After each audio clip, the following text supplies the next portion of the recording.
15. We got a permit to set in form, Thai River, working on confined space, and use mini excavator and front end loader to assist the job.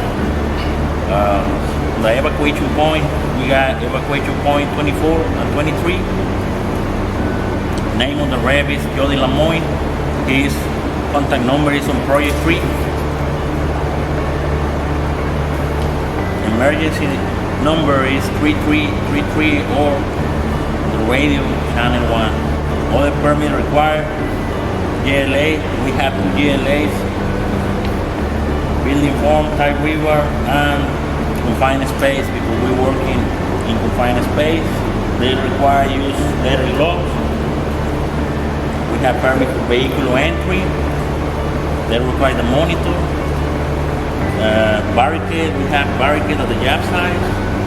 Good housekeeping, LPSA, files, pinch point, put the sweater covers in the place. He did the gas check and everything is right on the gas check. I want to start with confined space. The GLA for confined space, I want to ask you, Pablo, can you talk about confined space, Pablo?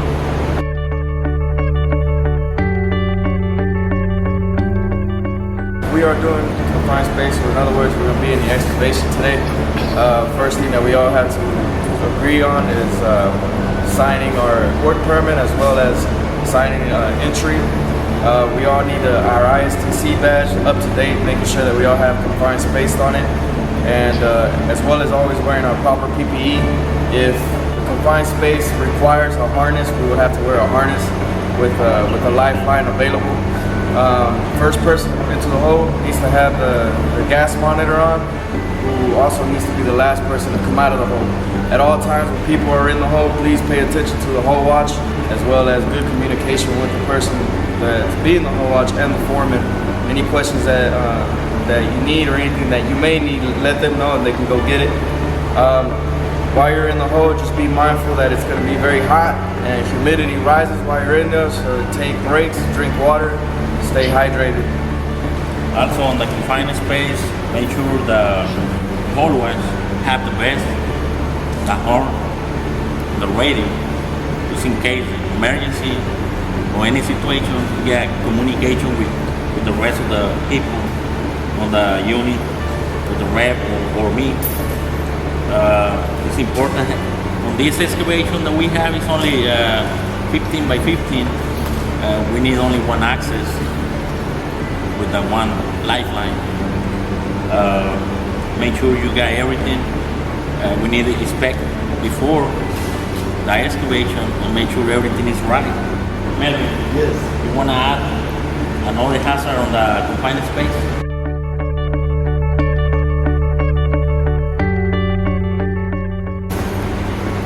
Just make sure that you got good communication skills, using an air horn in case you need to evacuate, have an air horn or a means to evacuate everybody.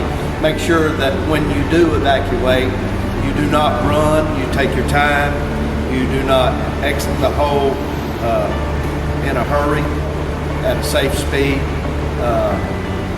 If there's any lifting, flying steel or anything, make sure that you're aware of it. You may have to exit the hole because of them using the crane to lift overhead.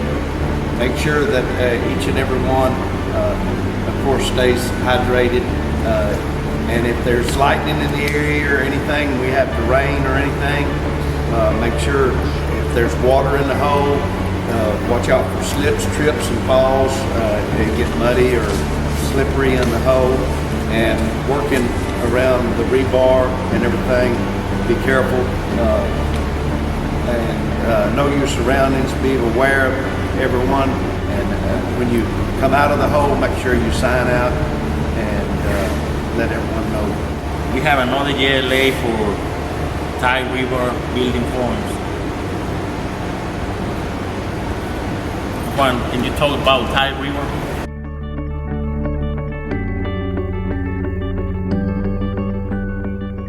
Thai River, you cut the wire mainly so nobody get a punch in the hand. Just making sure you use your leather gloves and all your PPE. Be careful when for pinch points and walking in and out of the hole. And be careful when you're stepping. And when you're picking something heavy, you making sure you use your legs, not your back. One, he talked about lifting. Can you talk about the lifting techniques?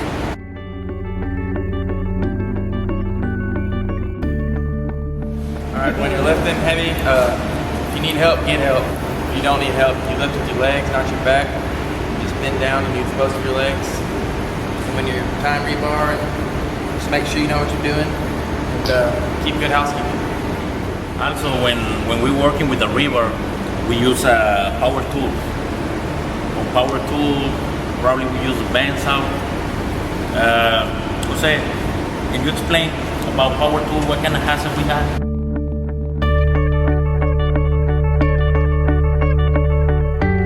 Yeah, well, first of all, we have to get the happy work permit, and then we have to check the generator, make sure the GFI working properly, and also have to be grounded.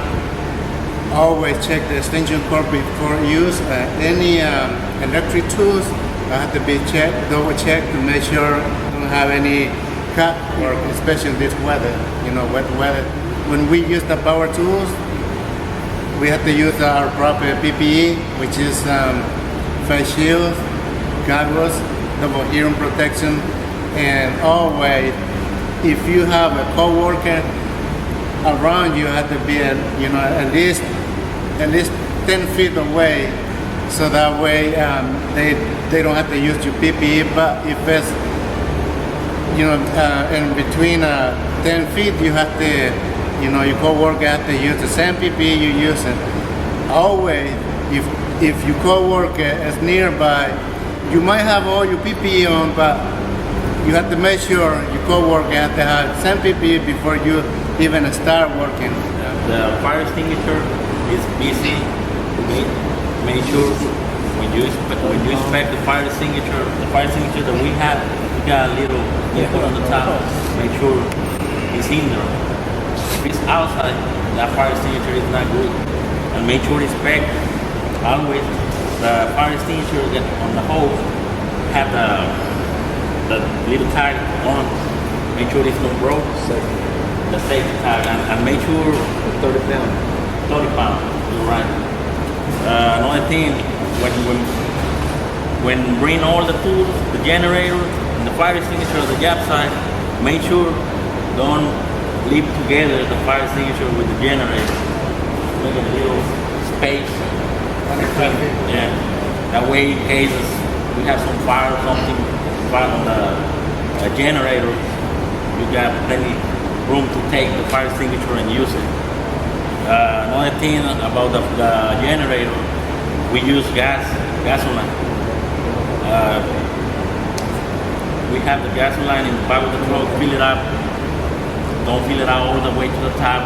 Fill it out 3/4, close, put it back again in the truck. That way we can put the gas can on proper place. Another thing, make sure you use the pass. You pull the pin, everybody understand, aim at the base of the fire and squeeze the trigger and then sweep toward the fire. On this DLA, we have building forms too. Adolfo, can you talk something about building forms?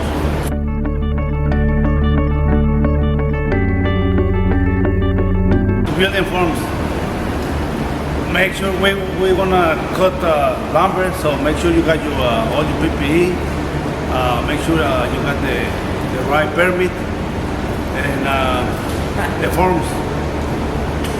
If they heavy, more than 40 pounds, ask for help. If not, use your legs, not your back, and pinch points with the nails. Make sure you wear all your PPE, safety gloves, hard hat, safety glasses, all your PPE, 100%, all your PPE, and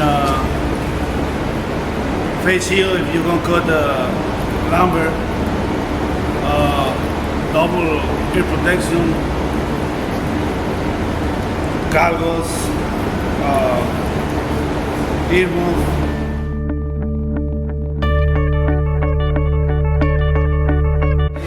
NPSA launch prevent self accept is that use every new task, every new job, or every other job on the day.